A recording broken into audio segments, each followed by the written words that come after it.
Sir एक बात पूछूं?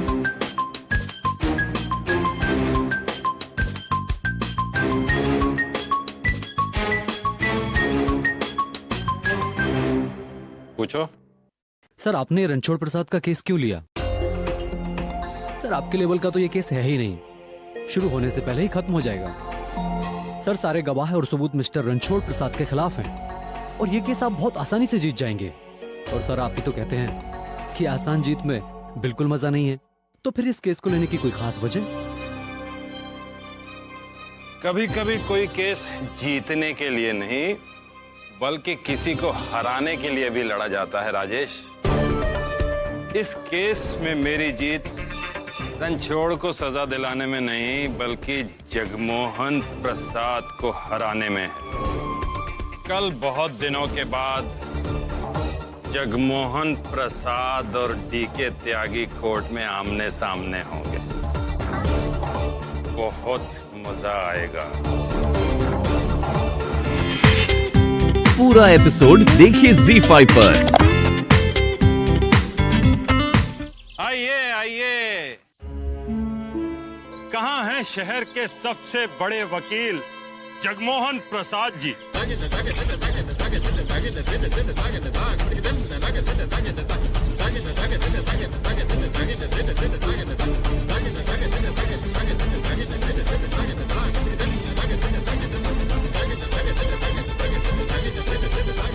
अंकल मैंने सोचा कि इस केस के लिए पापा को क्या तकलीफ देना, ये केस तो मैं खुद ही जीत जाऊंगा। ये केस जीतना तो दूर बेटा, तुम ये केस लड़ भी नहीं सकते।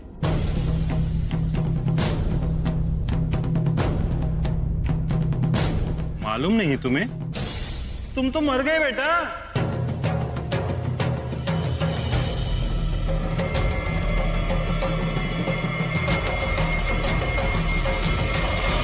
अरे एक मिनट, अरे दिखाओ भाई,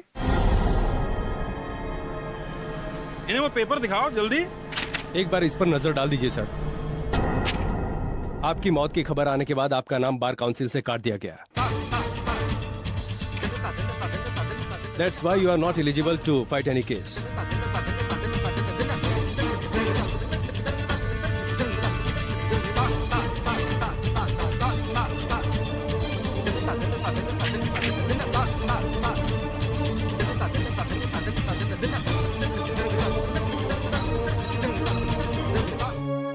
राघव भैया, अब रणछोड़ के लिए कौन लड़ेगा?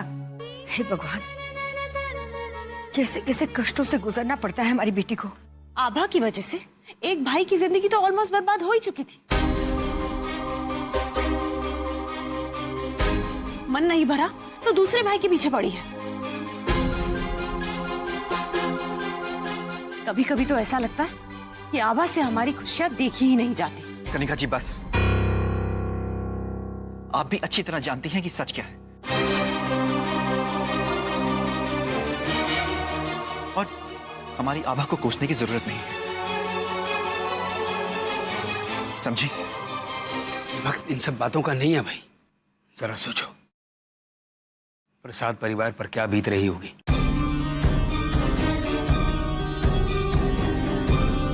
और अब तो रणछोड़ के लिए भी कोई अच्छा वकील मिलना बहुत मुश्किल है। शुक्र है ठाकुर साहब घर पर नहीं है, कहीं उन्हें बाहर से पता लग गया तो।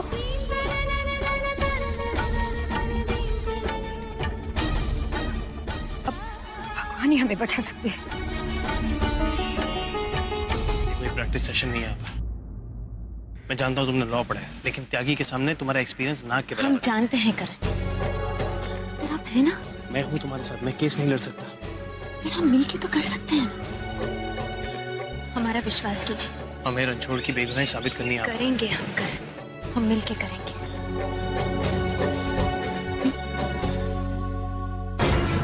करण और आभा का साथ उनकी जीत की वजह बन सकता है, लेकिन अगर आभा और रणछोड़ की शादी का सच सामने आ जाए तो आभा चारों खाने चित।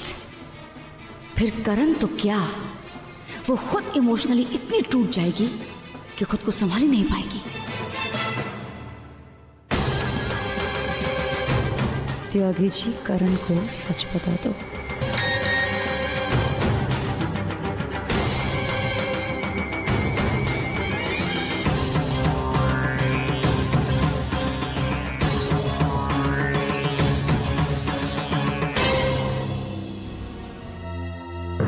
आभा अकेली? साला करण को कोई सब पता तो नहीं चल गया? और ये इतनी परेशान क्यों लग रही है? करण कहाँ है?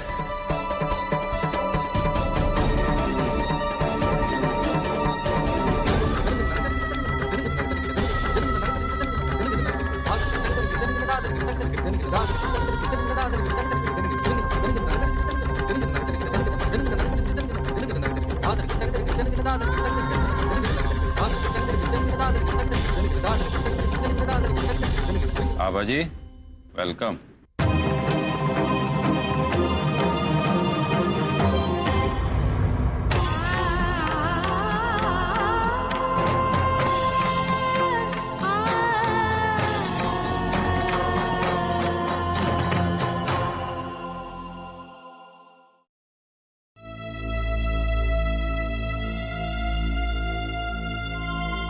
कार्रवाई शुरू की जाए।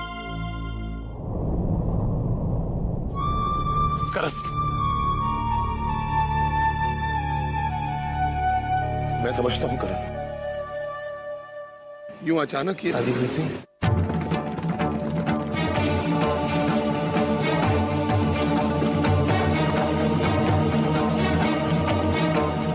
हाँ, शादी हुई थी करण, शादी हुई थी, पर हालात बहुत अलग थे करण। करण उस वक्त, करण देख, जो तू समझ रहा है वैसी कोई बात नहीं है करण। अरे आभा पे तो भरोसा कर करण, सिर्फ उससे यकीन था कि तू जिंदा है और रणछोड़ ने उसकी बहुत मदद की थी करण। करण वैसा नहीं है जैसा तू सोचे, मेरी बात तो सुन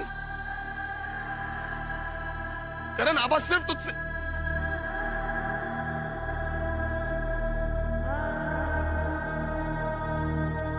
दुष्यंत सहाय का किसी ने बड़ी बेरहमी से कत्ल कर दिया।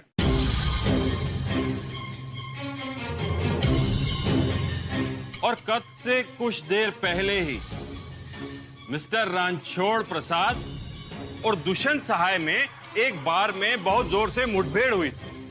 और उस मुठभेड़ में रणछोड़ ने दुष्यंत को सबके सामने, माय लॉर्ड, सबके सामने जान से मारने की धमकी दे दी।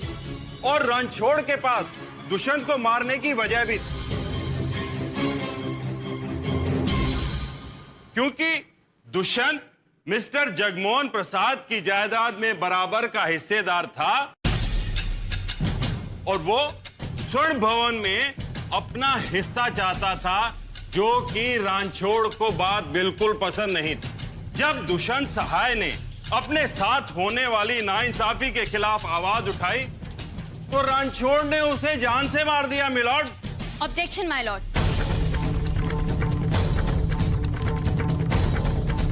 पब्लिक प्रोसिक्यूटर केस को किसी और ही दिशा में ले जा रहे हैं। मिस्टर रणछोड़ और दुष्यंत के बीच हुई हाथापाई का प्रॉपर्टी से कोई संबंध नहीं है। और जब कत्ल हुआ तब मेरे मुवक्किल मौका वारदात पर थे ही नहीं, वो अपने घर पे थे।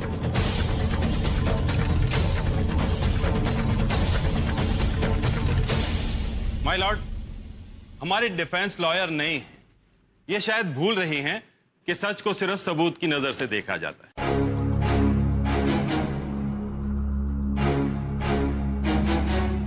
रणछोड़ बेकसूर है, इसकी कोई गुंजाइश ही नहीं है माय लॉर्ड।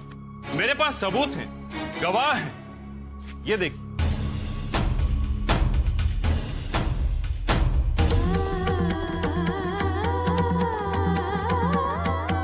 माय लॉर्ड, अगर मैं प्रेजुडिस नहीं हूं तो रणछोड़ को फांसी के फंदे से कोई नहीं बचा सकता।